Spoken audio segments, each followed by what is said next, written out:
My name's Chris Lees. I'm the Head of Education at Advantage Learn, and welcome to the second of our Educator Sessions, powered by our Neo series. The whole intent behind these sessions is really to connect with thought leaders in the high school maths space, share ideas, and then also to share with you some of the features related to our Neo series. So let's get going then with a brief introduction to our keynote speaker this afternoon, Aldi Smith, HOD at Michael House. So she will introduce the presentation herself way better than I would, but just to give you a brief introduction into Aldi, essentially those of you that might have been at the IEB Further Studies Maths Conference, I know I was there, some of you might, she was one of the plenary addresses there around teaching mathematics conceptually, and it was a really fascinating presentation that she gave us at the conference there. And so after that, I felt for our Neo Series Educator Sessions, it would be so fantastic to get her on to share in other areas that she is passionate about in mathematics. Aldi is exceptionally experienced. She was HOD at Bolu College in Gauteng before joining Michael House. She has experience in developing content. She has lecturing experience and experience across the various domains of mathematics in mathematical literacy, core mathematics, and further studies maths. We are very fortunate to have her chatting to us this afternoon. And without further ado, I would like to hand over to Aldi to get going on her presentation. Welcome, Aldi, and thank you. Thank you so much, Crispin, for the very, very kind introduction. Right, so the title of my presentation, as you guys have read, Loading the Jump Program, Normalising Failure and Improving Resilience in the Mathematics Classroom. And I want to start, strangely enough, with a video. Somebody once said to me, you always have to put a video into your presentation just to break the monotony of the person talking. And I never got it right, because you're supposed to use it after, I think there's a specific optimum time, like after 20 minutes when people stop concentrating. And I'm breaking that completely because I'm starting with a video in order so you can understand where I want to link this whole discussion from. So specifically, as you can see, lesson from the Matrix. So you should know what's happening next. A video from the Matrix. Tank, load the jump program.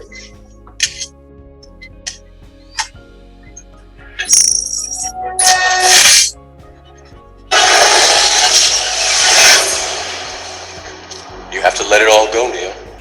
Fear, doubt, disbelief. Free your mind.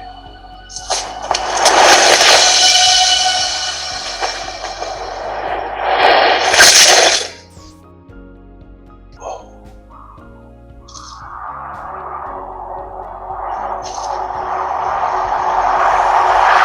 Okie dokie. What if he makes it? What if I made the first jump? I know. But what if he does? He won't. Right. No problem. My mind. Right.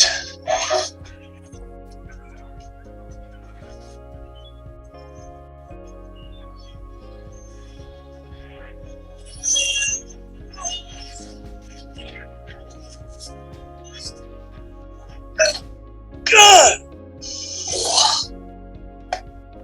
What does that mean? It doesn't mean anything. Everybody falls the first time. Right, so I want to stop the video there. The video still continues.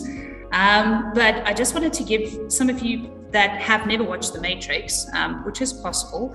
I don't assume that every single person has watched this incredible science fiction classic, but just to give you some background on where I want to link this discussion. I often go and I find that I will sit with a problem that's bugging me. Sometimes a problem with regards to my job, sometimes a problem with regards to my personal life, and then you'll have this problem in your head, and it's strange how very often I found the solutions or ideas to view the problem differently in science fiction and fantasy. I think people who know me know that I'm very passionate geek. So I'm very passionate about my science fiction, my fantasy. So what I want to specifically point out in this video that I've just shown you is the following. And this is why I call it the JUMP program. The JUMP program specifically was the program that was loaded, which is a practice program in order to complete that jump, which is literally a jump like you saw the character Morpheus do, to jump from one building to the next. And then you saw the student, you saw Neo then trying that jump program, trying to also jump from one building to the next. And here's the key, failing miserably. And as you saw, that's one of the things I want to discuss today. I want to talk about normalizing failure. So I just want to highlight a couple of things specifically. And the first thing I want to highlight here is I want to highlight the quote from Morpheus. And the quote says, "You have to let it all go, Neo. Fear, doubt, and disbelief. Free your mind." And I will refer back to this slightly later, just so you can understand why this is such an important quote. You have to let it all go, Neo. Fear, doubt, and disbelief. Free your mind. So the problem, because like I said, often I find solutions to my problems in science fiction. So what was the problem that I was looking for a solution for? And the problem was specifically this whole idea that due to various reasons, we sometimes as mathematics teachers and as HODs of mathematics, which is different because your job becomes very different than just focusing on your class. You then also have to focus externally. That whole thing of, I love my job, I love my job, I love my job. And I've been doing this job for 20 years. So I do really, really love my job. And when you're doing this job, like I said, the issues you have to deal with, it's not just mathematics. So like I said, I adore mathematics. And mathematics is probably going to be the love of my life, if not science fiction and fantasy. But, and here's the problem that I've been facing. It is becoming more and more difficult for me, and possibly for you, to be an effective mathematics teacher. And I don't want to say to be a mathematics teacher. I want to use specifically that idea of being an effective mathematics teacher. So not just doing your job, but doing it effectively. And why is this becoming more difficult? I mean, you've been doing this forever. It should become easier and easier and easier. It shouldn't become harder to be an effective mathematics teacher because you should have more resources than you had last year. You should have more skills than you had last year. You should have more training than you had. You should have a bigger network of teachers who can help you. So why am I saying that it's becoming more and more difficult to become an effective mathematics teacher? And the recent obstacles I've noticed to being an effective mathematics teacher for me is to engage learners in your classroom. I think the distractions are becoming way, way, way worse. Simple stuff like cell phones. I mean, we have a huge issue with learners bringing their cell phones into the classroom. I don't know what your school rules are regarding cell phones, what your classroom rules are regarding cell phones, but often it's difficult to compete with the WhatsApp conversation that's going on in the background while they're sitting in your classroom, or even the TikTok videos they might potentially be watching while they're sitting in your classroom. And they're not even talking about the classroom. The moment they go outside your classroom, the distractions are so much. So because the learners are being distracted, it's getting difficult to engage the learners. And then the second issue I've noticed is to manage expectations. And expectations, specifically lately, is the expectations from learners, parents, and management. The pressure to deliver good marks is becoming more and more and more. And that has to do to a certain extent with the whole idea that mathematics is now, and I don't know why, become like the be all and end all. It's like a lot of parents, especially parents bringing their children to private schools, are saying that if my child does not succeed at mathematics, they did not succeed at school. And I'm not saying all parents say that, but that's the message you're getting. That's the general idea. And because of that message, the expectations from learners are, I want to get good marks. And the reason expectation from learners are, I want to get good marks, is because it's the parents' expectation. So from parents, it filters down to the learners because they put pressure on the learners, but it also goes up towards management because if management can't keep the parents happy, especially at a private school again, the parents are going to remove their learner out of the school. So the expectations and the pressure from those expectations are getting really, really, really bad. So when you have to manage all of these expectations, you then start to have a couple of issues. And I don't necessarily want to get into the issue that I discussed at the Further Studies Mathematics Conference, which is specifically teaching conceptually. Because once these expectations and these pressures come down on you, often what happens is the focus is just marks, marks, marks, grades, grades, grades. And then we forget the important thing, the point of what we're doing, which is mathematics. But that is a side point, and I'm going to try not to go completely off on a tangent here. So, in summary, teaching mathematics should be heaven. Should be heaven. Should be the greatest job in the world. It should be the easiest job in the world if I could just engineer the ideal mathematics learner. And that was the thing I was thinking about. I was thinking about all these external pressures, and I was thinking about how difficult it is to be an effective mathematics teacher. And then I thought, oh, I can solve this problem. I can just engineer the perfect mathematics learner. And I know that sounds silly, but again, if you are somebody who loves science fiction, then you go like, ooh, cloning. Let's do an engineering thing about engineering this perfect mathematics learner. And now I want to state very, very, very clearly, super, super clearly, that when I say the ideal learner, I'm not talking about learners that get perfect marks. That is not my definition of the ideal learner. My definition of an ideal learner in a mathematics classroom is a learner that will submit to the process of your teaching, the process of your learning. Because not all learners can get perfect marks. And I think that's often where we make the mistake, or where society and parents and management makes the mistake, where they go like, oh, but you just have to show them how to get perfect marks. And we know not all learners are capable of achieving a distinction. Not all learners are capable of achieving a B or a C or a D. Every learner has a potential to achieve something. And what we're trying to do is we're trying to get them to achieve according to their potential. And that's why, in my mind, the ideal mathematics learner is not the perfect mark learner, because the mark shouldn't be the important thing. The important thing should be the mathematics. So in my mind, the ideal learner is the learner that will submit to the process of teaching, of learning mathematics. Because that's what it is. That's what your classroom is. It's a process. It's got a start, it's got a middle, and in the end, it's got a finish when we deliver these learners to tertiary education. So that ideal mathematics learner, what does the ideal mathematics learner look like? So I went and I said, if I could engineer the ideal mathematics learner, what would I input into this computer? If there's some grand computer that will just, you press a button and it goes, and there's your ideal mathematics learner. What would that learner look like? And to me, that learner would be organized. That learner would be disciplined and diligent, analytical and logical, curious and enthusiastic, and resilient.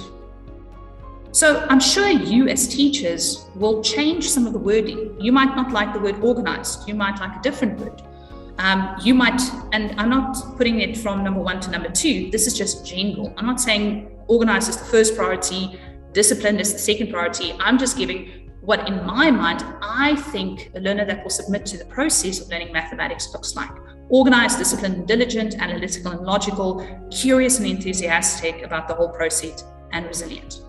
And the one thing I want to just talk about very clearly here, and this is the focus, because we can talk about all of these things, and I will keep you busy for days, but the whole purpose in this case is that word resilient. And I want to highlight that, because like I said, more and more I find that we're not getting learners that are resilient. They give up. They often don't even give up because, in order to give up, you first have to try. So it's quite funny how we sometimes look at the learners and we go, oh, they gave up. But sometimes you need to be honest and you have to realize they didn't actually give up. They never tried. Giving up is fine if you tried, but if you never tried, that's a different story. So that resilience, developing the resilience in your mathematics classroom is very important.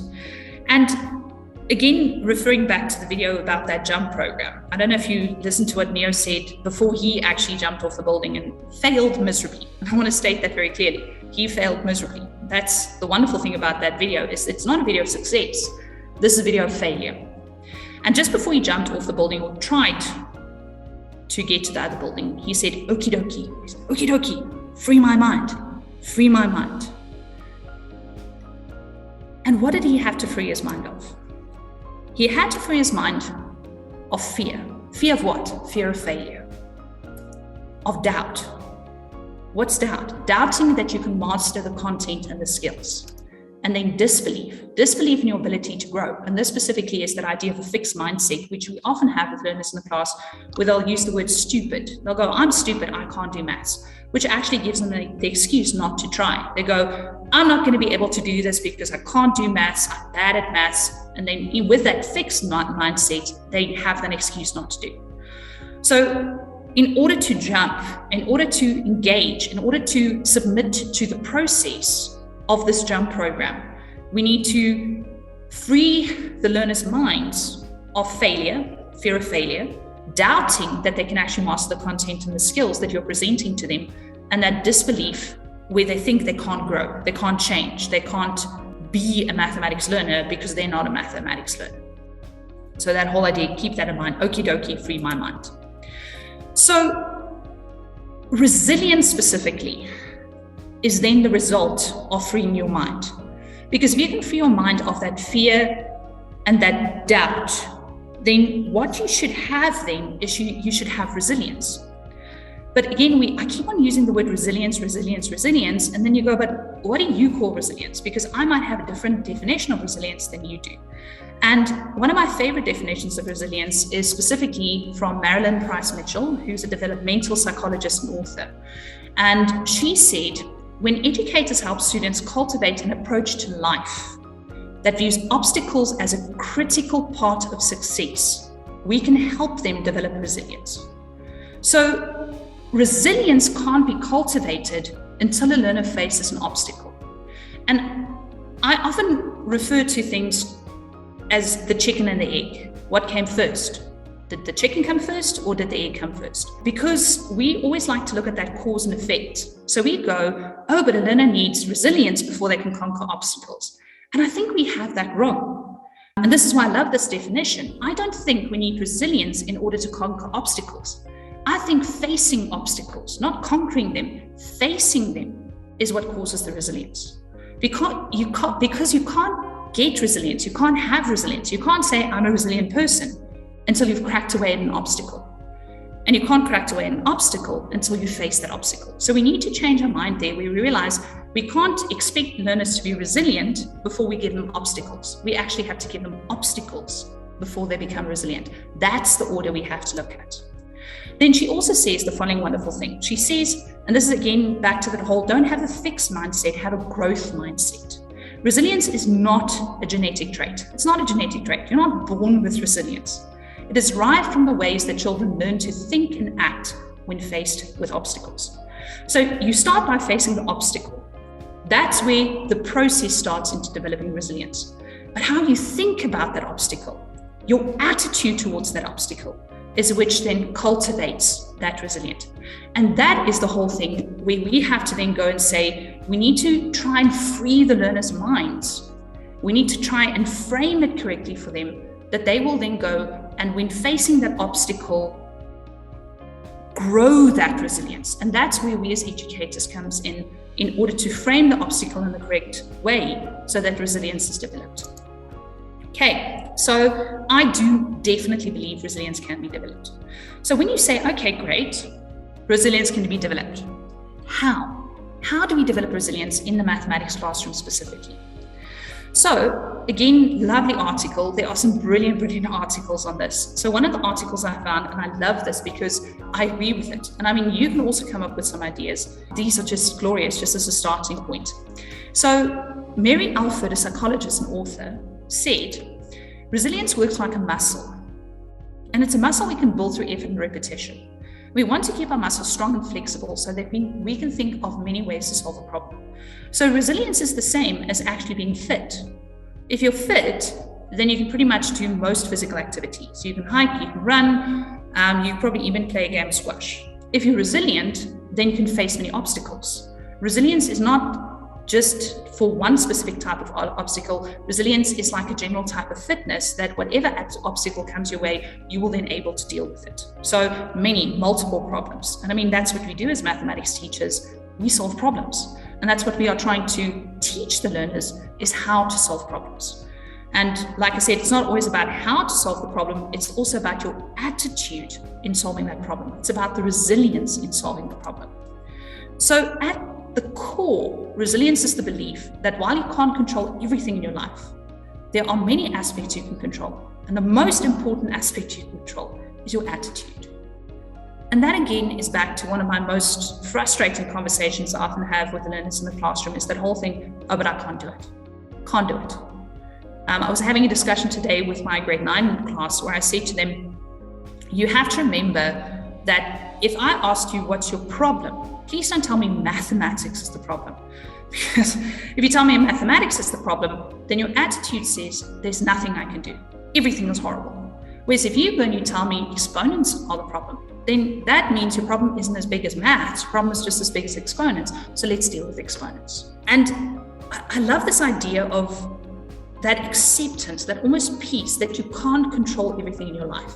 You can't control everything that happens in your mathematics classroom, but you as a teacher can control your attitude. And you need to impart that to the learners as well. You can control your attitude. And that's where resilience develops. So that whole idea that you don't get resilience in order to overcome obstacles. You get the obstacle first, and then your attitude towards that obstacle determines whether you develop the resilience or not. So that's very, very important to remember. So strategies to develop, to build resilience. So how are you going to go into your classroom and say, I now need to build resilience with these learners? What are my strategies? So the first strategy that I very, very much love is set brave, smart goals. Set brave, smart goals. So you'll see SMART is all in capital letters because some of you might have actually encountered it. It's an acronym. So it's an acronym for your goals must be specific, measurable, attainable, relevant, and timely. You can't set goals that are kind of vague. It must be, again, specific, measurable, attainable, relevant, and timely. So when you get the learners to set their goals, please remember that acronym of SMART. Don't get them to develop goals unless it adheres to these things. Now, the second one is I say set brave, smart goals. So what is the brave? Brave means that the learners must be able to tolerate the discomfort that's creating resistance to the goal. So when you're trying to achieve a goal, often there's some resistance to that goal, whatever that resistance may be. It might be your own abilities, it might be resources, it might be people standing in your way, it might be things standing in your way. But anything that stops you from attaining that goal, that creates discomfort.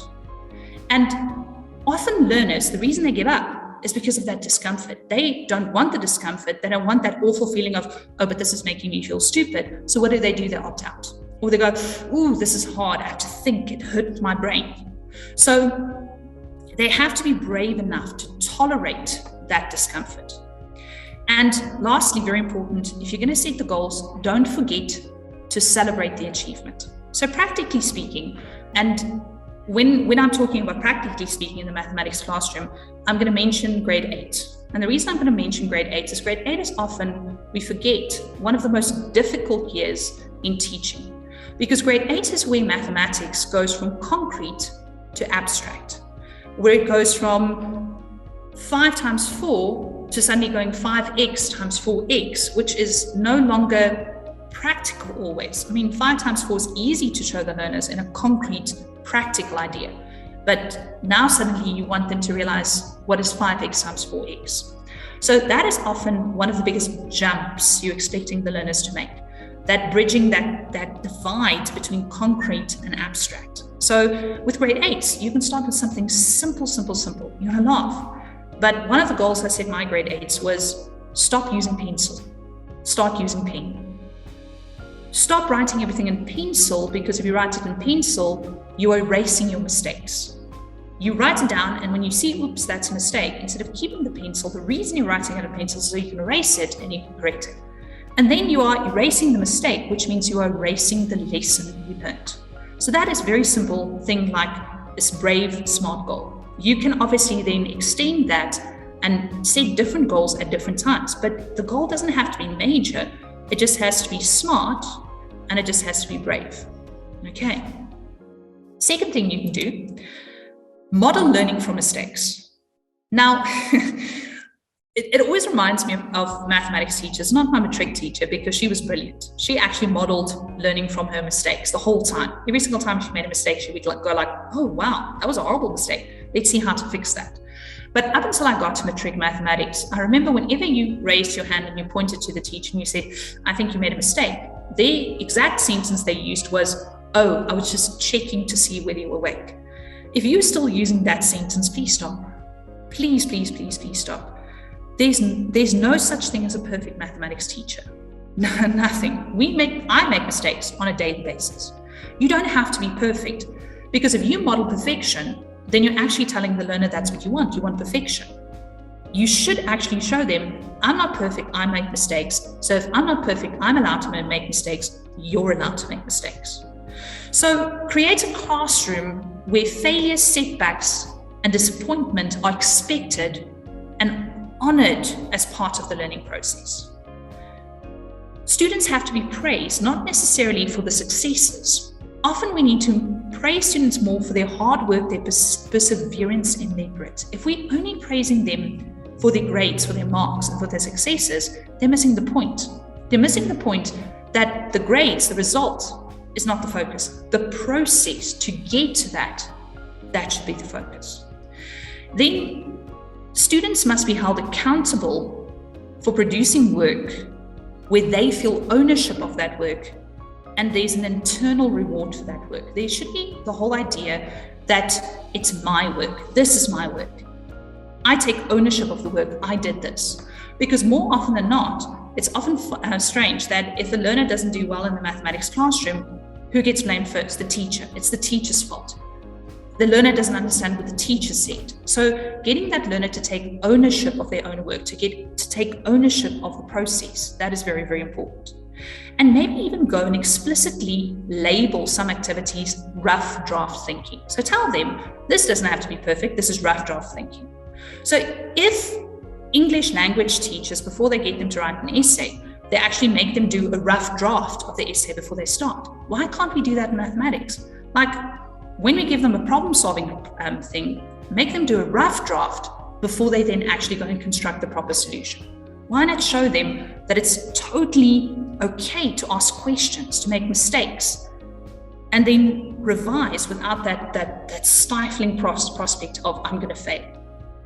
Then next, encourage responsible risks. I think that is very self-evident. I don't think I necessarily have to go into that, but it's very important to compliment students that are willing to take risks. Even if they don't get to the correct answer, just compliment and say, well done, thank you for trying. It's not exactly correct, but thank you for trying to answer that question. And then this is a funny one, label difficult emotions. We often forget that one of the barriers learners have to building resilience is that emotion, that negativity, that fear of failure. So sometimes, especially if you're a weak class, if you have a super weak class, you can ask them at the beginning of the lesson, how do you feel? You feeling okay? And at the end of the lesson, you can ask them again, just check up with them and go like, how are you feeling about this? How are you feeling? And get them to label that emotion. Go like, I'm frustrated. Or go, oh, I'm a little bit hesitant. Or get them to label those emotions. And then another thing, which we don't always have time for, but why not? Why not give them an assignment to write and talk about setbacks and human resilience? If they can start seeing themselves and their own strengths through other people's success stories, then maybe they can realize that if other people can do it, I should also be able to do it. So these are just some strategies to go and build resilience in your classroom with your learners. Now, I want to go back to another quote from that video. And the other quote from the video I want to go back to is, everybody falls the first time. That's where the video ended. Everybody, it doesn't mean anything. Everybody falls the first time. So we need to normalize failure in the mathematics classroom. We need to make it normal part of the process. So firstly, making mistakes is an inevitable part of learning. It's normal, no matter how old you are, no matter if you're the teacher or the student, if you're the master or you're the Padawan, if you're a Star Wars fan, it's normal, it's part of the process. And if you got everything right on the first try, are you actually learning anything? Because if you got it wrong and then you get it right, it means you've learned, it means you've grown. But if you got it right on the first time, it means you haven't learned, you haven't grown. And remind your learners also that not everything they do can be wrong. I was telling my grade 9 learners, I forget sometimes we call grade 9s D block. I was telling my grade 9 learners today, if you take a lawnmower and you try and cut the grass and you realize it's not cutting the grass, don't throw the whole lawnmower away, take it apart. Take it apart, and often you'll find that the whole lawnmower is fine, only the blade is broken. So if we can remind learners that if you make a mistake, it doesn't mean everything is wrong, it means that one single part is wrong, and that's what needs to be fixed. And we need to take away that judgment of this is wrong. And if you take away the judgment of this is wrong, then maybe they'll reflect on their thinking process a little bit better. Then the next thing, making mistakes means you are learning and growing. That is very, very important. Let's face it, learning mathematics is difficult. It's challenging. And when you're doing difficult things, mistakes are going to be more often. And this is why teaching mathematics and learning mathematics is so challenging, because it's difficult, it's not easy, and because it's difficult, you're going to make lots of mistakes. So it's part of the process. Get them to expect those mistakes and to realize that they can learn from those mistakes. And then focus on their growth. Focus on where they started and where they are now. Don't focus on the fact that they're not yet where they're supposed to be. Rather go and say to them, you were here, you're now there. Then lastly, and this is something I have posted on before, if you've seen my LinkedIn account, I have posted on the whole idea that in order to normalize failure, in order to get them to engage in the process, mistakes require safety. It requires safety. Like this jump program with Neo. He wasn't going to die. He got hurt badly when he fell, but he didn't die. I mean, if he knew he was going to die, would he really have jumped? And that's something we have to do. We have to create that place of safety. So we need to have a culture of learning for our classroom. It starts with us. There needs to be that culture of learning. And we can easily do that by sharing our own learning journey and sharing our own mistakes that we've made with learners to show them that it's normal. This is a safe space. And simple things like, for instance, rethink your grading practices.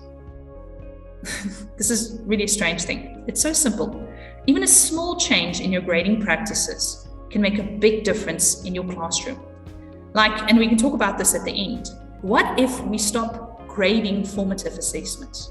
What if we stop putting marks to formative assessments? It's amazing how in a mathematics classroom, we want to mark everything. We want to have a mark for everything. We want to put it on the school database. We want to present them with this is your percentage. If we keep on putting the learner's ability, equating that to a percentage, then they can't see the process. They can't see how to fix that. And the thing with formative assessments is, formative assessments specifically, if you grade that, you are penalizing learners for their process, because that's a formative assessment. It's showing the process of learning. Now, if you're penalizing them for just attempting something, you are actually triggering shame, you're cueing fear, they're giving up, and they might be less willing to take risks in the future. And that, people, is called learning trauma. You are creating learning trauma.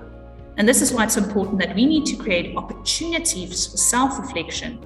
We need to create opportunities where learners can explain how they were thinking. Not just look at it and go, that's wrong, but say, it's wrong, but explain to me what you were thinking.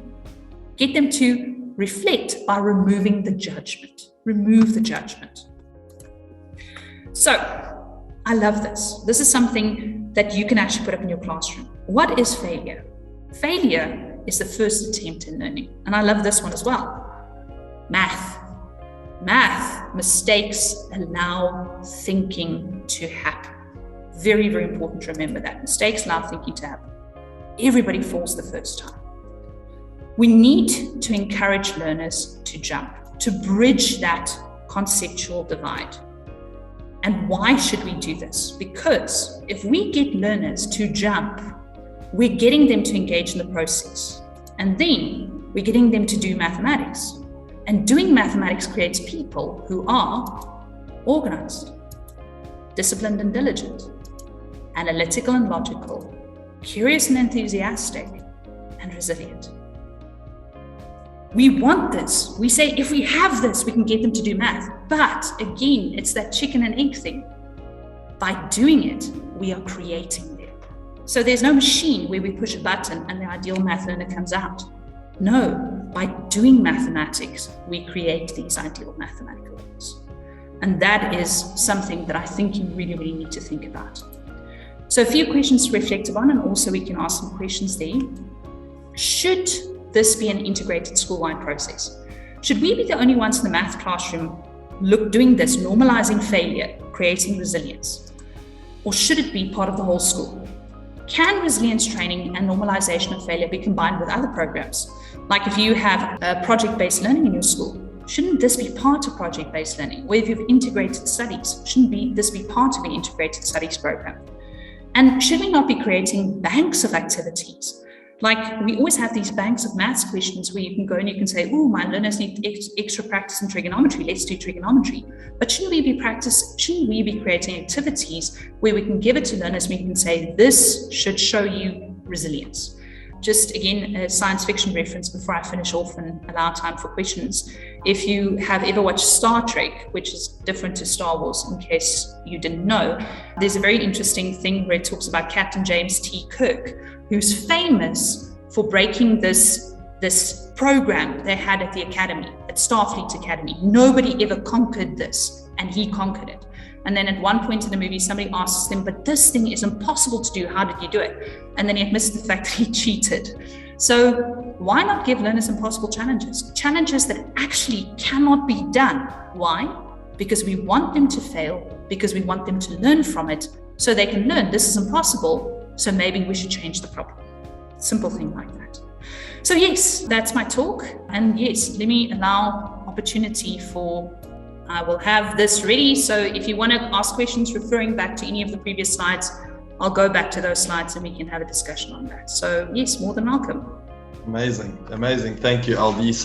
Such an important topic. Learning is so psychological, and I love how you mentioned as educators, it's about we can control the attitude in the classroom by how we approach things, and it's that attitude that will enable the security to develop the resilience that we're trying to engender. I would say I've had a negative relationship with mistakes in the past and I've grown through it. But yeah, really insightful presentation. Thank you.